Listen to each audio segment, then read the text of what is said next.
Assalamualaikum dan salam sejahtera. Saya Lukman Haris dan anda sedang menonton Pilihan AWANI. Kerajaan akan kembali menetapkan harga minyak runcit secara mingguan bermula tahun depan, 1 Januari 2019.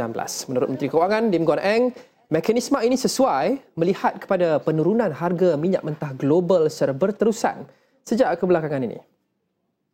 Di bawah mekanisme ini, harga minyak runcit akan turut menurun sekiranya harga minyak mentah global menurun. Harga minyak mentah global dijangka terus menurun tahun depan, yang bermakna penggunaan semula mekanisme ini akan menguntungkan pengguna. Bagaimanapun, kata Guan Eng, sekiranya harga minyak mentah global kembali meningkat pada masa hadapan, kerajaan akan kembali kepada mekanisme harga tetap, iaitu RM2.20 seliter bagi RON 95 dan RM2.18 seliter bagi diesel.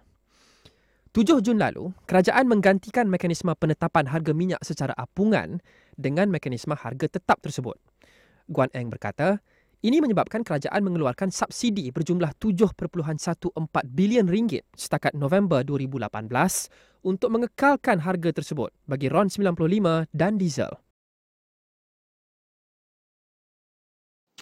Saudara John Ho adalah pemerhati pasaran minyak dan juga ketua pegawai operasi firma Equities Tracker, dan dia menyertai kami di dalam Pilihan AWANI di talian malam ini untuk membincangkan dengan lebih lanjut. John, you mentioned that there's no one perfect mechanism to measure or to determine petrol prices at the pump. It depends on the current circumstances. So considering the current circumstances globally and locally, especially the global Brent prices now, would you say this is the best move that the government can make? Yeah, I think it's one of the best Christmas presents that the government can give the consumers. And also, looking at the trend, I think we foresee a future of low oil prices. And I think the consumers should benefit from a more rapid change in lowering of the prices at the pump. I think for now, this is the best mechanism that we should work out with.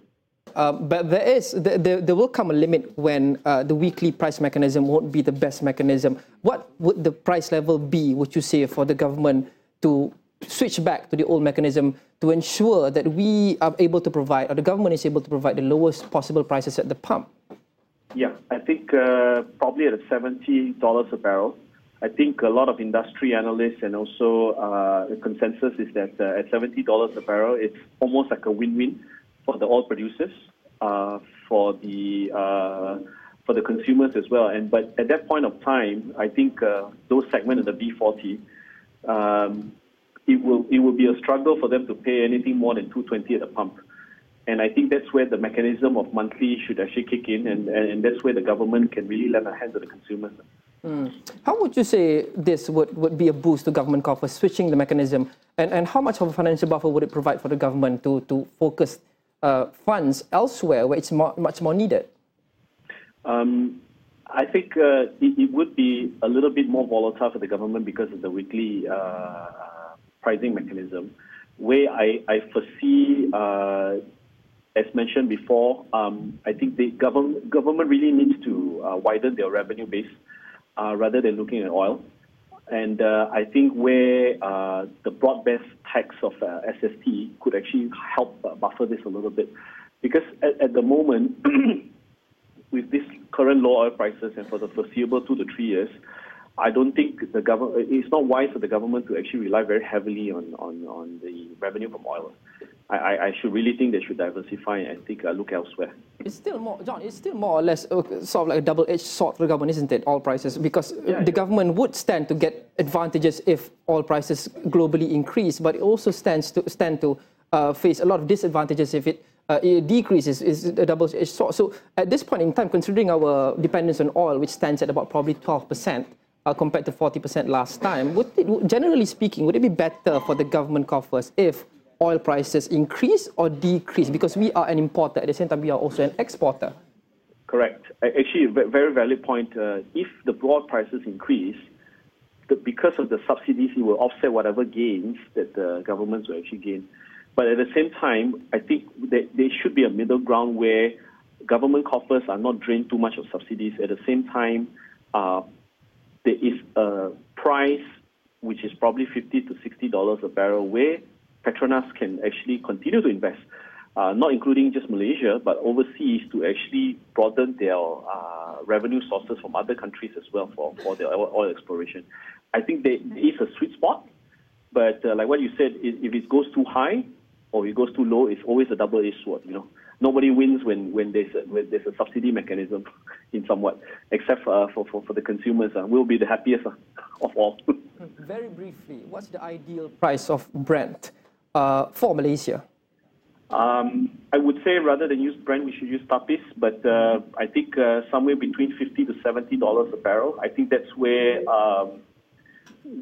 we stand to gain as an exporter, but also it's not too high a price where the government doesn't need to subsidize too much. Alright, thank you, John. John Ho, pemerhati pasaran minyak dan ketua pegawai operasi firma Equities Tracker membincangkan berkenaan dengan pengumuman kerajaan bahawa harga minyak runcit, iaitu harga minyak di pam, akan ditentukan kembali mengikut mekanisme mingguan bermula tahun depan. Tetapi ini, kata John, adalah berita baik untuk pengguna. Tetapi adakah ia berita baik untuk pengusaha stesen minyak? Selepas ini, Pilihan Awani berhenti seketika.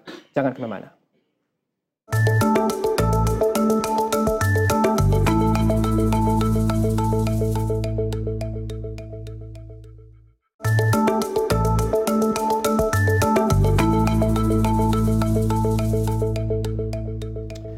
Kembali bersama Pilihan Awani. Hari ini kita membincangkan pengumuman kerajaan sebentar tadi bahawa bermula tahun depan, harga minyak runcit, iaitu minyak di pam, akan kembali ditentukan secara mingguan. Ini dianggap sebagai antara berita baik buat pengguna susulan harga minyak mentah di peringkat global yang semakin menurun. Tetapi adakah ianya satu berita baik ataupun sebaliknya bagi pengusaha-pengusaha stesen minyak di Malaysia? Dan untuk bincangkan lebih lanjut, di talian sekarang adalah Datuk Khairul Anwar Abdul Aziz. Beliau adalah Presiden Persatuan Pengusaha Stesen Minyak Malaysia. Datuk, weekly float system ini ataupun mekanisme apungan secara mingguan ini tidak semestinya menjadi satu mekanisme terbaik untuk pengusaha stesen minyak. Sebelum ini, setakat April 2018, apabila ia mula diperkenalkan, 300 stesen minyak di seluruh Malaysia ditutup. Jadi adakah Persatuan Pengusaha Stesen Minyak Malaysia mengalu-alukan pengumuman kerajaan ini ataupun sebaliknya?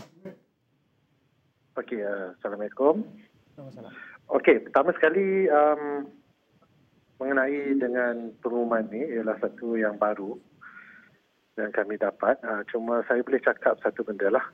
Pertama sekali saya nak semua orang tahu, dari segi harga pam, pengusaha stesen minyak memang mengharapkan harga minyak tu rendah. Seperti mana juga pengguna-pengguna, semua orang memang suka harga yang rendah. Ya? Itu the first thing yang saya nak cakap. Sebab kalau harga tu tinggi, kita satu pemeluapan daripada segi bahan minyak yang ada dekat stok kita kerugian dari segi pemeluapan. Dan kalau harga tinggi juga, MDR, Merchant Discount Rate, yang kita absorb bila setiap pengguna membeli kredit kad, kita yang tanggung. Jadi lagi tinggi harga, lagi banyak. Jadi bila harga ni rendah, kami suka, seperti rakyat. Okay. Ya? Kita tak ada apa-apa masalah.